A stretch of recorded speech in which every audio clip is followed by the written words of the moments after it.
On Larry King Now, he's back, the one and only William Shatner. You wrote a book about the late and great Leonard Nimoy. Did you have a rift with him? At the very end, something happened. I don't know what it is. I went in the ring with Foreman. I boxed him a little. There's a killer inside of me. You know that. There's a street kid. We're not going to be remembered, Larry. Okay? It's gone. No. Dust on the... Just gone. Well, it's gone. That's the within a week, thought to me. a month. To not exist.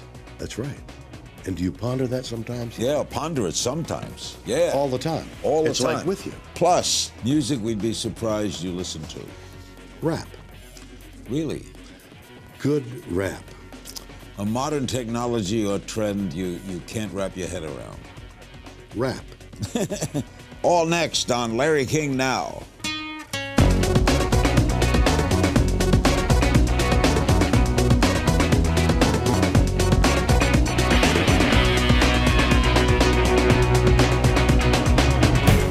Welcome to Larry King Now, our special guest, one of my all-time favorite people, William Shatner, one of Hollywood's most recognizable figures with a career spanning over 50 years in entertainment. His annual Priceline.com Hollywood charity horse show, sponsored by Wells Fargo, slated for June 4th, right here in Los Angeles. Bill, you tell me you've been just traveling. And Priceline.com. And Priceline.com. And a company I hear you've done very well with. I have. And they've done very well, too. I don't know whether you followed that or not. So where you been? Well, you asked me a very simple question. How's it going? Where you been? And people say, it's good, it's all right. If you were to hear the answer, 3 weeks ago, Canadian government sent a plane for me, flew me to Ottawa. And we celebrated, they made a coin, and they printed a stamp with my face on it, okay? So that was... dead. Usually stamps are... I know. Dead people. They were been waiting for me to die, and I haven't accommodated them. So now they figured... now they figured it. Any moment now, we'll get a jump. So you got a stamp? That's why everybody wants your signature, by the way, you know. Because it's going to be more valuable when you're dead. So you got a stamp and a coin. I got a stamp and a coin. So then, that night, we got there in the evening on the private plane. Once I was there, they said, now you're on your own. So I got on a commercial flight to Bonn, Germany, Friday. And in Bonn, I made a personal appearance on Saturday and Sunday. For? Celebrating the 50th anniversary of Star Trek. So that was Bonn over the weekend. Then my wife and I took an airplane to Rome because I had to make another engagement in Italy. And we saw Rome in a day, never been to Rome, did the whole thing with a guide and a car. It was fantastic. And instead of walking for endless hours, you know that cupola over the church? Yeah. It's called a Duomo. Oh, yeah? I didn't know what it... So we coined the phrase, I'm out Duomoed. I'm Duomoed out. After you've seen 3 churches, that's it. Yeah, that's right. So we skipped the minor stuff and hit all the major stuff, which was so extraordinary, man's ability to build. And even in those days, before they had anything more than a lever and a right-angle triangle, then I rented a car and I drove up the eastern coast of Italy because I had to be in Bellaria, Italy, for another personal appearance, which I did. Took the same car and drove through the Tyrolean mountains, northern Italy, and southern Austria. Ended up in Vienna through Venice. My wife took a flight home to Los Angeles. I took a flight to Orlando, where I made an appearance. Then a private plane, Bombardier airplanes, took me from Orlando on a Saturday morning, flew me to Vancouver, where I made a speech on curiosity and change, got back on the airplane 4 hours later, and 4 o'clock in the morning, deposited me in Houston, where I made another personal appearance. And then that night, I took a plane home. Are you doing this at age 85? Right. Why? It seemed the right thing to do at 85. I don't know. It's there. Really? Well, it's there, Larry. But at 85, you can... What? Can you relax? What do you got to hop around the world for? What are you going to hop it around? Airplanes for great. What are you driving through mountains? What exactly. I haven't seen you. Yeah, have you seen the Austrian Alps and the Italian Alps? The ski areas there. I've never seen them before. You like life on the road? No, I hate it.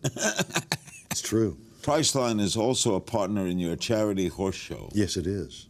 A beautiful charity. Tell me about the charity. The Hollywood Charity Horse Show has two major sponsors, and you and I, we know what celebrity is. So celebrity, I guess, can be defined people who pay money to see you. You're known. And they're curious about you because you're known. It's that curiosity that can be used to promote a cause, like the Hollywood Charity Horse Show. People want to come and see you? And see me and see what I've done. What happens at the Charity Horse Show? Well, it's a horse equine activity. So there are various kinds. Jumping, running, leaping. Where? We're doing it in Los Angeles. This Saturday night, after 5 days of a horse show, we put on a party, and we charge a goodly piece of money for each ticket. Every penny of people who give us money includes the major sponsors and an individual like yourself who might buy a seat and sit, and the food we eat is donated by Stonefire Grill. The gentleman who's come to entertain us, Neil McCoy, he's got 3 albums out right now. Country? He was country, well-known country, and he's taken to doing standards, which are just beautiful. Imagine a country singer with the simple voice of a country singer doing standards. Very popular album. He's donating his services. All right. It benefits children's and veterans. We'll be back with Captain Kirk right after the break. We're back with William Shatner. Okay, this big show is Saturday, June 4th. Going to have a lot of great entertainment, great food, and it benefits whom? It benefits many children's charities, but interestingly enough, and some of those charities are horse therapeutic programs. What is interesting to me is those therapeutic programs, which are called hippotherapy, also benefit veterans who have trouble.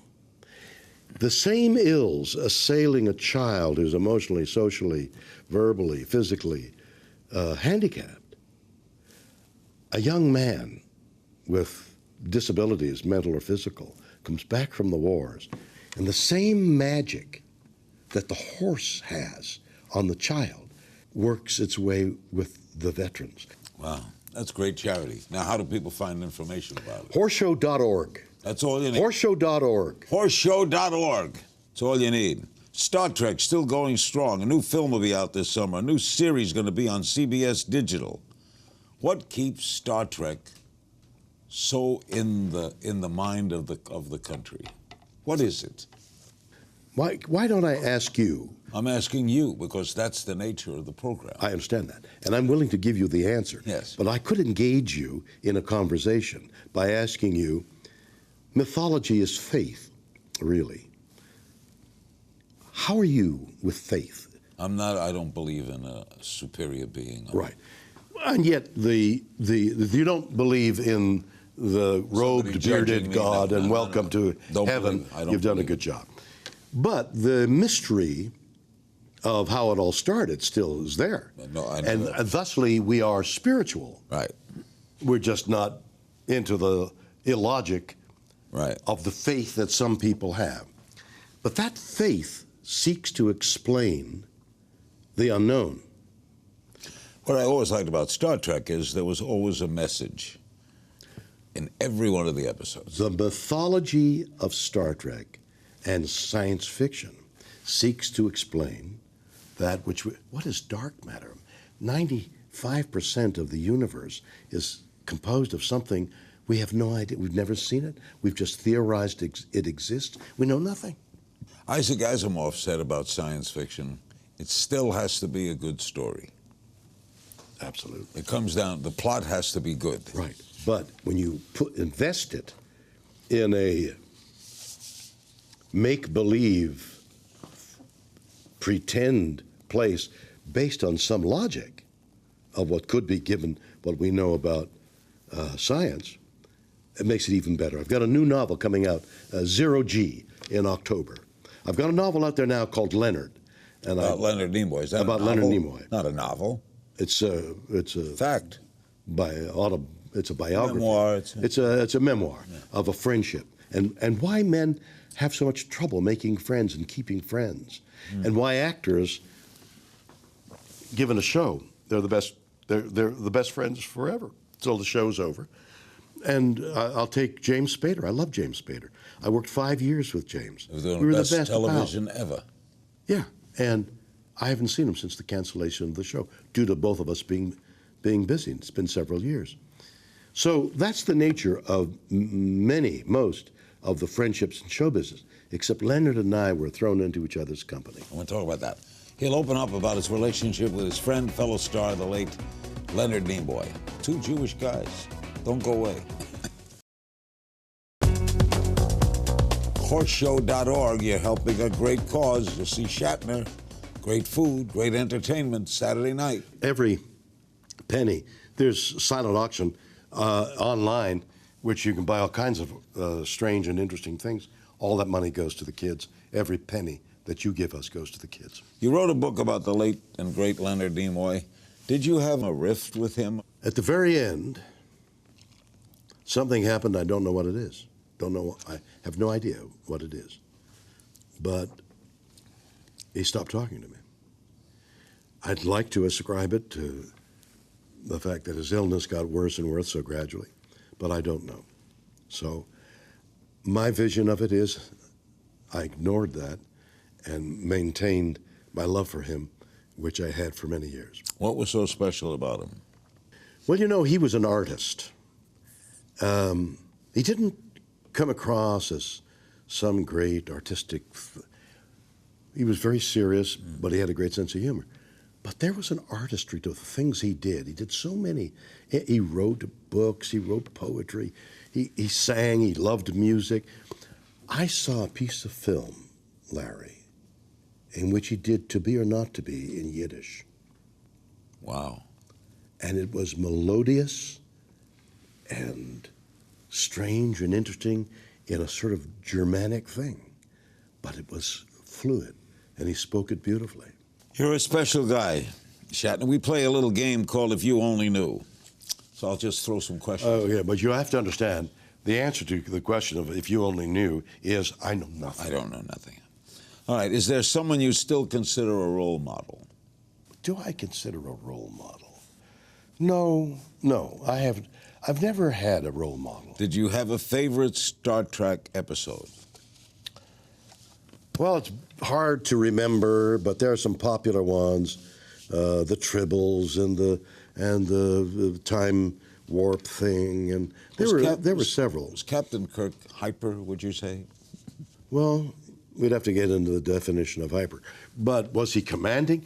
I make a lot of personal appearances, and I frequently see a lot of military guys, and innumerable times, commanding officers have told me they've played Star Trek to give their officer cadets an idea of how to play a command. Name a movie or TV show you wish you'd starred in. Everything. Well, you did Judgment at Nuremberg, 7 Days in May. You had a lot of... I did a lot of good stuff. Someone told me yes, that when you were young, they were touting you as the next Brando. I got Tyrone Guthrie. Does that name sound familiar? Sure. I worked under Tyrone Guthrie for 3 years. Theater in Minneapolis. Well, before that, in Stratford, Canada. And I got all kinds of awards, Guthrie Awards. And then I came to New York, and I had this classical background, but I also was in the hood. So there was something different about me, I guess. And so, yes, every so often.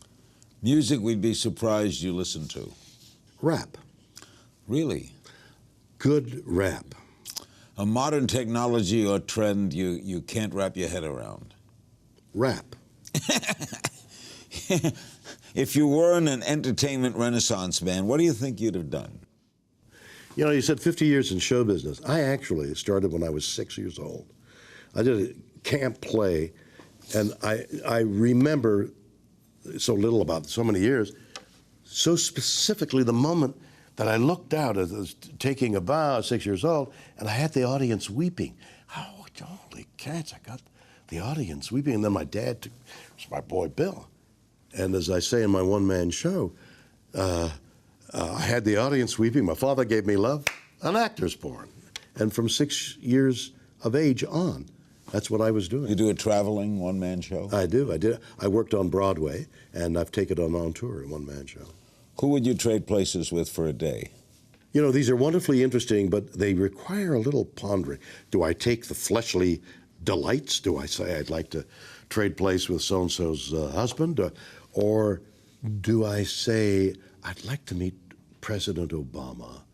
And there's so much we hear about Obama that's not good, and I think he could be one of the great presidents. He's a great guy. He's a great guy. Yeah. And I'd like to talk to him about what do they mean when they say this about you? If you don't get involved in a war, isn't that good? Or the economy is good, isn't it? I don't know why people hate him. I don't know. It's got to be racial too, I think. Sadly. Maybe that's a dangerous subject. What do you think of Trump? Tell me something people don't know about you. They don't know what I think about Trump. How would you like to be remembered when they say the name 50 years from now, William Shatner? We're not going to be remembered, Larry. Okay? It's gone. No. Dust on the... Just gone. Well, it's gone. That's the within a terrible week, thought to me. a month. To not exist. That's right. And do you ponder that sometimes? Yeah, ponder it sometimes. Yeah. All the time. All the it's time. It's like with you. Death is coming. Death is coming your way, Larry. What the hell?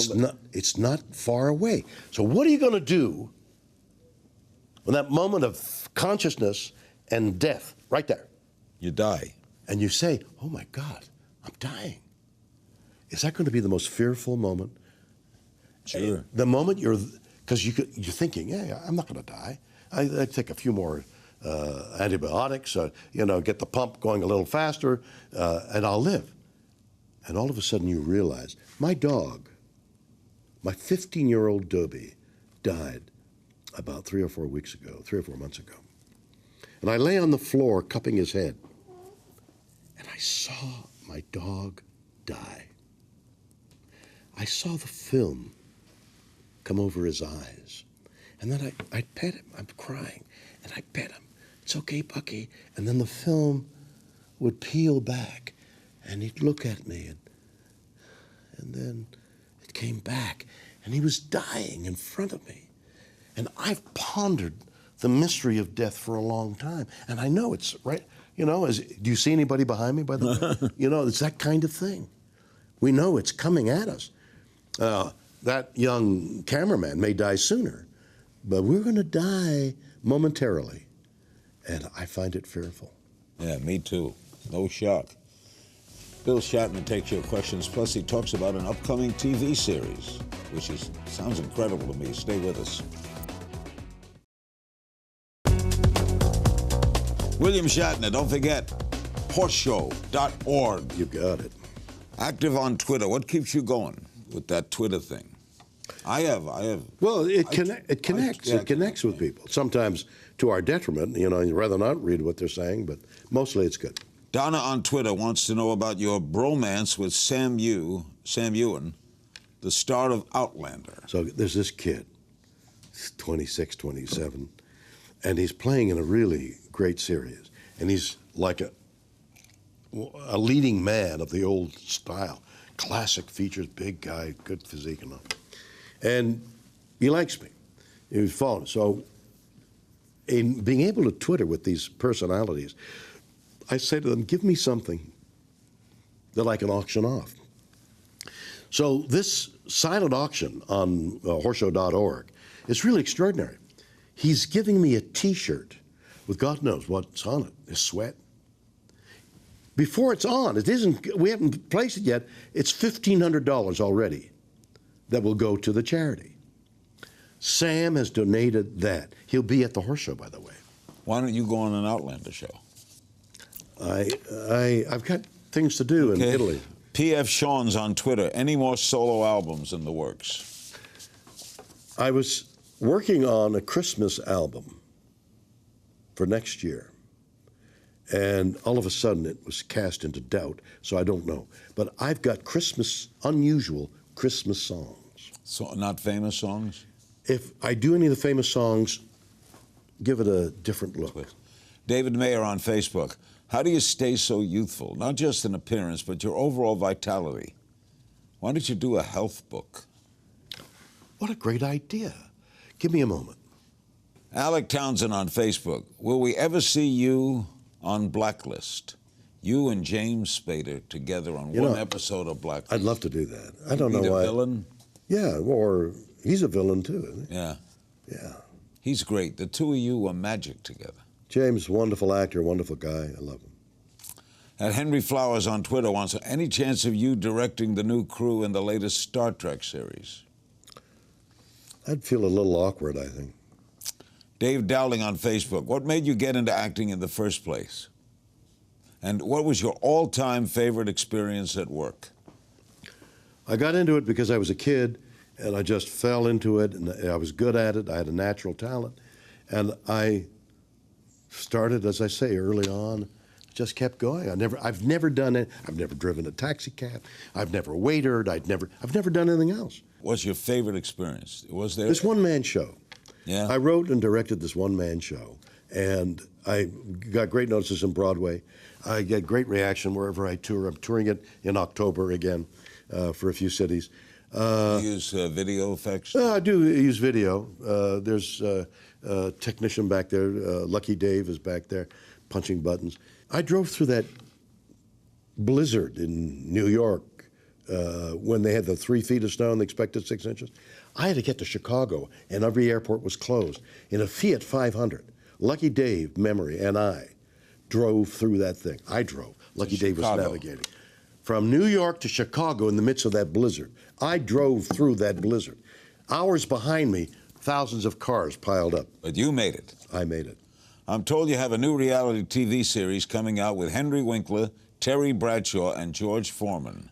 The four of us and Jeff Dye went to Asia and spent a month going around Asia. For what purpose? It was exploration, both territorial, city to city, Hong Kong, and how are you enjoying that drink? What are you doing? What's that? What, feel is this like? going to be a the TV four of special? Us. Well, no, it's 4 hours at the moment, and NBC is very high on it. And if it's popular or it has any legs to it, we'll all go out again. Some other Who put it together? NBC. They put the four of you together? Yeah. And I went in the ring with Foreman. I boxed him a little. There's a killer inside him, You know that. There's a street kid who had, up until the age of 30, he was going to kill you. He found religion at 30, came back at 40, won it again, the heavyweight championship, this time totally cool. He's a Buddha. He's a preacher. He's an evolved human being. And Bradshaw is a manic depressive and a very funny guy and a great guy. A great guy. So he fits in with this group. And Henry is very funny. And kind and wonderful. Oh, exactly. Did you all know each other? No. It was getting to know each other and appreciate. So they flew you to where? Tokyo, Hong Kong, Phuket. Why Asia? The most exotic. It was in the middle of the monsoon. It's been a year. What are they calling it? Better late than never. Shatner, you are an incredible man. It's an honor to call you a friend. Thank you, thank you. We did a great scene on one of your TV. Yes, we did. Larry, we've known each other forever. We just met. Well, what the hell? I remember that scene. And don't forget, horseshow.org. Horseshow.org. Bill Shatner, his 26th annual Priceline.com Hollywood Charity Horse Show, sponsored by Wells Fargo, is Saturday, June 4th at the Los Angeles Equestrian Center. Horseshow.org. You can also find him on Twitter at William Shatner. And Neil McCoy. Neil McCoy is there. And Firestone Grill. Thank you. And you can find me at King's Things, and I'll see you next time.